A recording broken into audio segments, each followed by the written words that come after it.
नमस्कार दोस्तों। कल हमने वीडियो डाला था bank of India grade officer के रिगार्डिंग।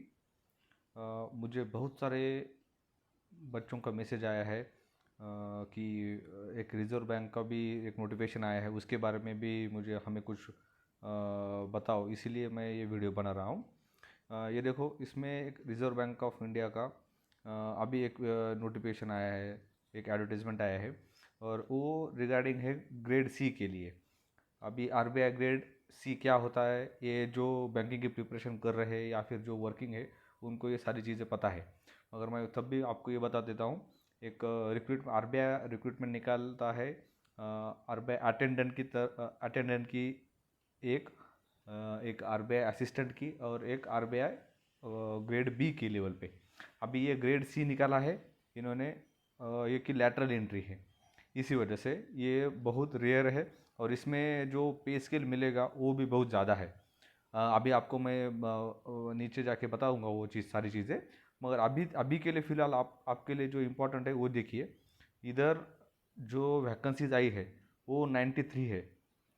93 वैकेंसीज है टोटल ग्रेड सी के लिए, जो कि ग्रेड बी 2 4 5 साल के एक्सपीरियंस के बाद जो बनता है वो ग्रेड सी लेवल है इधर। ये देखो, उसके रिगार्डिंग मैं आपको बता देता हूँ। टोटल वैकेंसीज 90, यहाँ पे देख सकते हो 93 है टोटल वैकेंसीज। हम अभी देखो, हाँ, देखो, जो डेट अप्लाई करने की है, जो ओपनिंग डेट है जो वो 17 सितंबर को, कल परसों के दिन से चालू हुआ है। 17 दिसंबर से वो जा रहा है 6 जनवरी तक। मतलब अभी भी आपके पास टाइम है, विंडो है। अभी भी आप एलिजिबिलिटी क्राइटेरिया देख के इसमें अप्लाई कर सकते हो। ये बहुत ही बढ़िया अपॉर्चुनिटी है, ये बहुत सारे लोगों को पता नहीं है जो वर्किंग प्रोफेशनल है। ऐसा नहीं है कि उसका एक्सपीरियंस सिर्फ बैंक का ही लगेगा, ऐसा कुछ नहीं है। जो कोई भी कैंडिडेट या फिर जो कोई भी वर्किंग प्रोफेशनल फाइनेंशियल इंस्टीट्यूशन में वर्क कर रहा है, उनके लिए भी ये है। अभी आपको मगर इसमें जो इतनी सारी पोस्ट दिए हुए इन्होंने, ऊपर देख सकते हो, ये जो 29 इन्होंने पोस्ट के लिए ये वैकेंसीज निकाली है। अभी इसमें से आपको देखना पड़ेगा कि आप कौन से पोस्ट के लिए एलिजिबल हो या फिर एलिजिबल नहीं हो। एक बार इसमें देख लो, क्योंकि 29 है टोटल पोस्ट। और ऐसा नहीं है कि सिर्फ बैंक के लिए ही है, जो वर्किंग प्रोफेशनल फाइनेंशियल इंस्टीट्यूशन और कोई बैंक छोड़ के भी जिसमें फाइनेंशियल इंस्टीट्यूशन में वर्क कर रहा है, उनके लिए भी ये पोस्ट है। मगर आपको ये एलिजिबिलिटी क्राइटेरिया देखना पड़ेगा। एलिजिबिलिटी लास्ट डेट है 6 जनवरी, ये देख सकते हो। नेशनलिटी, ये एलिजिबिलिटी क्राइटेरिया दिया हुआ है उन्होंने, 1 दिसंबर 2025 तक ये लागू होगा। अभी इन्होंने दिया है 3 नंबर में कि जो जो पोस्ट है, उन्होंने जो जो पोस्ट निकाले हुए हैं, वो पोस्ट का इन्होंने एजुकेशनल क्वालिफिकेशन क्या है, वर्क एक्सपीरियंस क्या क्या लगेगा, और उन्होंने ये भी बताया कि जॉब प्रोफाइल क्या होगा। और इसमें सबसे बेस्ट क्या बताया उन्होंने, उन्होंने ये दिया हुआ है कि प्लेस ऑफ पोस्टिंग कहाँ पे होगा। ये देखो, डेटा सेंटर्स या फिर मुंबई में, ये पहले से ही दिया है उन्होंने। इसका मतलब जो भी वर्किंग प्रोफेशनल्स वर्क कर रहे हैं बड़े बड़े सिटीज़ में, जैसे कि मुंबई हुआ, पुणे हुआ, बेंगलुरु हुआ, उनके लिए बहुत ही बड़ी अपॉर्चुनिटी है। क्योंकि शहर भी शिफ्ट नहीं करना पड़ेगा। जो मुंबई में है उनको तो पहले से ही पता है कि पोस्टिंग मुंबई में ही मिलेगा। अभी देखो, ऐसे 29 पोस्ट है, तो अभी ये आप उन थोड़ा स्किप करेंगे, ये 1 नंबर की पोस्ट है। फिर ऐसे ही उन्होंने दो दिया है 2 नंबर में। देखो, एक का मैं आपको बता देता हूँ, मेरी वर्क एक्सपीरियंस देखो। नहीं तो डेटा साइंटिस्ट डीआईटी करके है ये पोस्ट। अब देखो, एज रिलैक्सेशन देखो 25 से 40 तक है। जो एजुकेशनल क्वालिफिकेशन दिया है इन्होंने, क्या बताया देखो, education qualification masters in statistics, econometrics, mathematics mathematics statistics, sorry, data sciences, finance, economics, और बीई और बीटेक इन कंप्यूटर साइंस। ये देखो, ये जो है ना, इसमें बहुत सारे बच्चे आ जाएंगे, इसमें बहुत सारे वर्किंग प्रोफेशनल भी आ जाएंगे। क्योंकि बीई और बीटेक तो सबका हुआ है। कंप्यूटर साइंस में जो जिन्होंने किया है, उनके लिए बहुत ही बढ़िया पोस्ट है।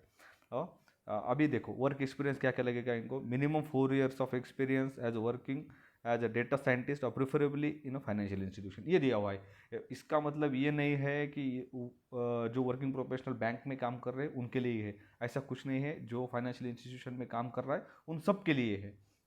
ऐसा ही इन्होंने 29 पोस्ट जो उन्होंने वैकेंसी निकाली RBI ने, रिजर्व बैंक ने, उन्होंने हर एक का एजुकेशन क्वालिफिकेशन, वर्क एक्सपीरियंस अलग अलग अलग अलग दिया है। ऐसे ही ऐसे देख सकते हो आप 29 पोस्ट के लिए दिया है अलग अलग इन्होंने। अभी हम सीधा नीचे आ जाएंगे, 26, 7, 8, 9, ओके। हाँ ये देखो, ये इधर भी सब तरफ उन्होंने दिया है प्लेस ऑफ पोस्टिंग कहाँ पे, मुंबई है ज़्यादा तो। ओके, अभी मैं आपको जो चीज़ें आपको बतानी है वो बता देता हूँ। इसमें भी रिजर्वेशन लगेगा। ये देखो, हाँ इन्होंने देखो ये दिया है टाइप ऑफ अपॉइंटमेंट क्या दिया है, फुल टाइम कॉन्ट्रैक्ट बेसिस है, फुल टाइम कॉन्ट्रैक्ट बेसिस। मगर अभी मैं आप इस पे आ जाऊँ सैलरी पे, इससे पहले ये देखो फुल टाइम कॉन्ट्रैक्ट बेसिस है। और टेन्योर ऑफ कॉन्ट्रैक्ट क्या है ये देखो, इनिशियल टेन्योर ऑफ 3 ईयर्स, मतलब 3 ईयर का इनका कॉन्ट्रैक्ट होगा, और extendable further on mutual agreement up to 2 years, मतलब ये 3 साल है और भी 2 साल के लिए बढ़ाया जा सकता है, 3+2 5 साल के लिए। ओके, और इन्होंने नीचे भी दिया है, any decision on the continuous or extension of contract by bank shall be based on the performance of the contract appointee and such parameters consider by bank the decision. ये तो हाँ ठीक है, ये कोई इतनी बड़ी बात नहीं है कि अगर अच्छा काम किया तो ही बढ़ाया जाएगा, ऐसा उन्होंने उनका कहना है, ठीक है। मगर ये देखो, ये एक बात और एक चीज़ है, notice period for the termination of contract. ये देखो, मतलब दोनों कोई भी either parties can terminate the contract by giving 1 month notice period है ड्यूरिंग द फर्स्ट ईयर। जो 1 साल में पहले 1 साल में उनको एक महीने का नोटिस पीरियड है। अगर 1 साल कंप्लीट होता है तो फिर 3 मंथ का है, 3 मंथ्स का है। ओके, फर्स्ट ईयर ख़त्म होने के बाद। अभी सबसे ज़्यादा आपको जो मोटिवेट करेगा ये सारी चीज़ें करने के लिए, ये जॉब करने के लिए सबसे ज़्यादा इम्पोर्टेंट है, ये देखो मंथली इमॉल्मेंट्स जो है। सैलरी देख सकते हो आप, इसको आप अपनी लैंग्वेज में आप इसको सैलरी बोल सकते हो। लेवल 3 की, मतलब जो ग्रेड C है, जो अभी ऊपर पोस्ट दिए हुए, उनको 3,10,000 है, 3,10,000। ओके, लेवल 4 है, मतलब लेवल 4 मतलब ग्रेड D है, इनको 4,30,000 है। 1 मिनट में इसको हटा देता हूँ, एक बार सबको आसानी से दिख जाएगा। ओके, हाँ 4,30,000, इधर 3,10,000। और लेवल 5 है जो कि ग्रेड E है, 4,80,000 है, देख सकते हो आप। 4,80,000 पर मंथ बोल रहा हूँ मैं। हाँ ध्यान से सुनिएगा, जो वर्किंग प्रोफेशनल बैंक में या फिर इंश्योरेंस सेक्टर में काम कर रहे हैं उनको ये सारी चीज़ें थोड़ी पता होगी। मगर जो वर्किंग प्रोफेशनल ये बैंक और इंश्योरेंस छोड़ के काम कर रहे हैं उनको ये इसके बारे में ज़्यादा पता नहीं होता है, इसीलिए मैं इसके ऊपर ज़्यादा जोर दे रहा हूँ। अभी भी देख सकते हो आप कि ये पर मंथ का बोल रहा हूँ मैं, ईयरली नहीं है। ओके, ये ईयरली नहीं है, ये पर मंथ का है।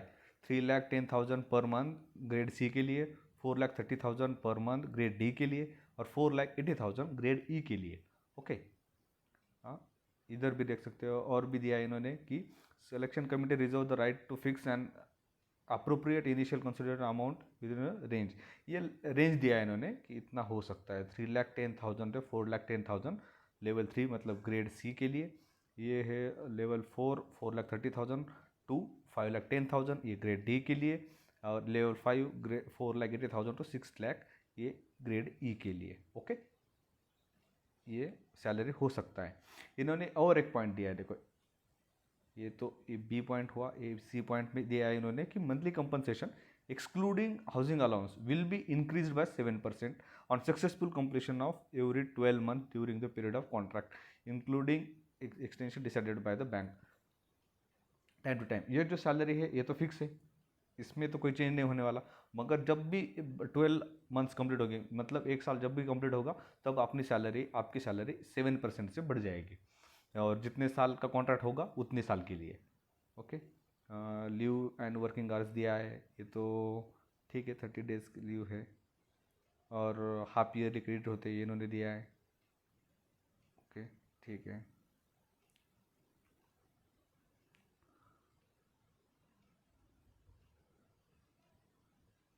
इधर एक और एक पॉइंट इंपॉर्टेंट है, जो कि रेसिडेंशियल अकोमोडेशन जो कॉन्ट्रैक्ट होगा उसमें बैंक प्रोवाइड नहीं करेगी, उनका ऐसा कहना है।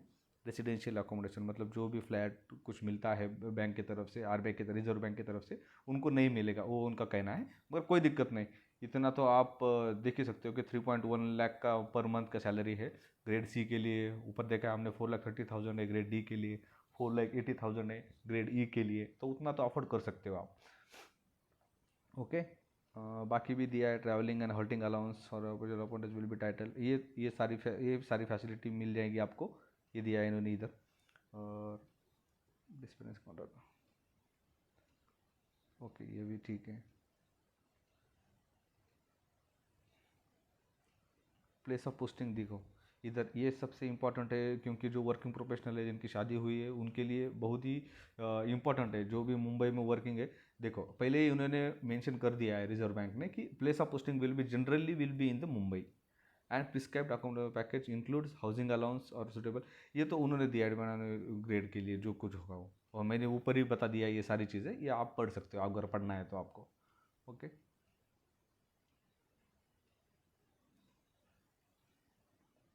ओके।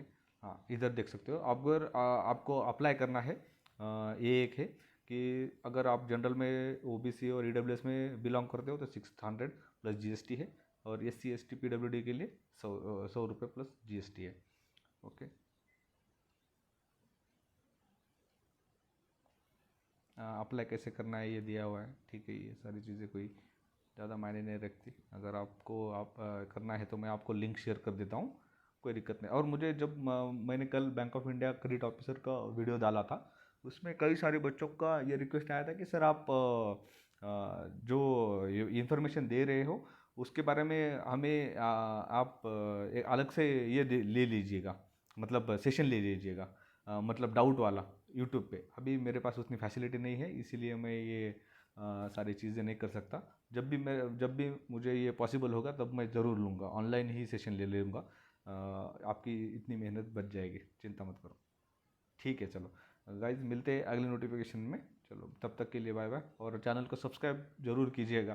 पिछले वीडियो में मैंने नहीं बताया था, इस वीडियो में बता रहा हूँ। चैनल को सब्सक्राइब कीजिए, और आप टेलीग्राम चैनल क्रैकिट अंडरस्कोर हब करके है, उसको भी आप चैनल ज्वाइन कीजिए।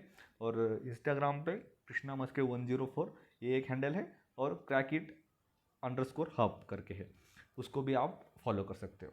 चलो, जय हिंद।